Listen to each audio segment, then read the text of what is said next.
उससे पहले मैं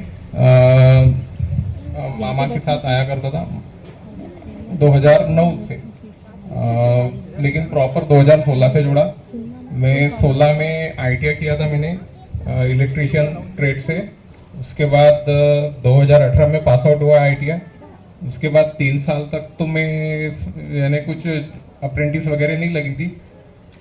2021 में सितंबर महीने में मेरी अप्रेंटिस लगी थी महाराष्ट्र स्टेट इलेक्ट्रिसिटी बोर्ड में। साथ ही मैंने 2019 में लाइनमैन के लिए मैंने फॉर्म भरा था, तो उसका रिजल्ट मेरा 2021 में आया था नवंबर महीने में। लेकिन उसमें ऐसा हुआ कि मेरे जो मार्कशीट थी उसमें एवरेज मार्क्स मैंने डाले थे, लेकिन उसमें अपने को फुल मार्क्स डालने थे, यानी 6 सब्जेक्ट्स में मैंने डाले थे 5 सब्जेक्ट के मार्क्स। तो उस वजह से मुझे वेटिंग लिस्ट में डाल दिया गया था। लेकिन फिर मैंने भैया को बताया कि भैया ऐसी ऐसी बात हो गई है। भैया ने मुझे बोला कि सब कुछ ठीक हो जाएगा, तो मुझे 1.5 महीना वेटिंग करना पड़ा उसके लिए 2021 में। तो उसके बाद मेरी ज्वाइनिंग का कॉल आया, तो मैंने सबसे पहले भैया को फ़ोन किया। भैया को मैंने बताया कि भैया ऐसी ऐसी बात हो गई है। उन्होंने मुझे बुलाया, लेकिन मुझे वो डर बहुत लग रहा था कि ज्वाइनिंग होगी या नहीं होगी, क्योंकि पहले मुझे वेटिंग के लिए रखा गया था। साथ में मेरे सभी दोस्तों की ज्वाइनिंग तो हो गई थी, लेकिन मैं अकेला बचा था। लेकिन डर लग रहा था, लेकिन भैया से बात करता था। फिर मुझे कॉल आया, मेरे डॉक्यूमेंट वेरिफिकेशन हुए। डॉक्यूमेंट वेरिफिकेशन में वो बात निकली, लेकिन उन्होंने सब मैनेज कर लिया था।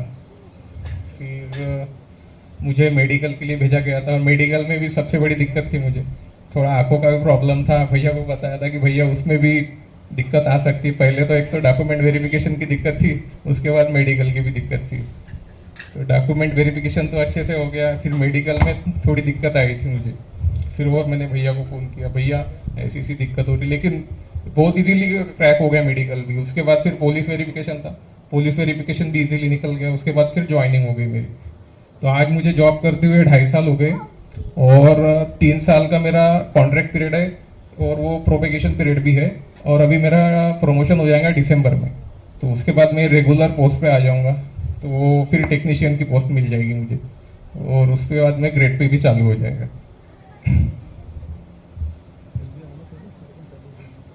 और अभी प्रॉब्लम्स भी बहुत सारी आती है, तो मैं भैया को फ़ोन करता हूँ। भैया सभी प्रॉब्लम का सॉल्यूशन बताते हैं, बार बार फ़ोन करता हूँ। और बहुत सारी प्रॉब्लम भी आई थी, और सभी चल रहा है अभी अच्छे से। साथ में मैं अभी खेती भी करता हूँ, यानी अभी तो फिलहाल बंद किया, लेकिन पहले भी खेती करते थे। खेती में भी अच्छी फाइनेंशियल पोजीशन थी, उसमें भी बहुत सारी दिक्कत आती थी। और साथ में स्वास्थ्य भी है, तो स्वास्थ्य में भी फिलहाल पापा का थोड़ा प्रॉब्लम हो गई थी। तो उस समय मैंने भैया को फ़ोन किया, भैया को बताया कि दिक्कत आ रही है बहुत सारी। तो उन्होंने बुलाया था मुझे, लेकिन मैं नहीं आया था यहाँ पे।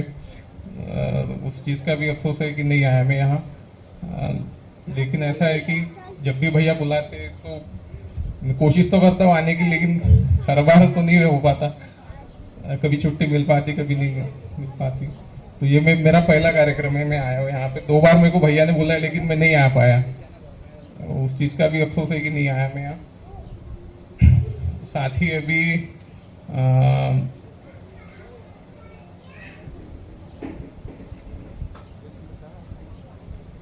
एजुकेशन तो अभी फिलहाल बंद ही है। एजुकेशन अभी ग्रेजुएशन तो हो चुका है, लेकिन प्रमोशन के लिए पोस्ट ग्रेजुएशन भी करना था, लेकिन वो हो नहीं पा रहा है अभी भैया। हाँ भैया, ठीक है भैया, सायरा।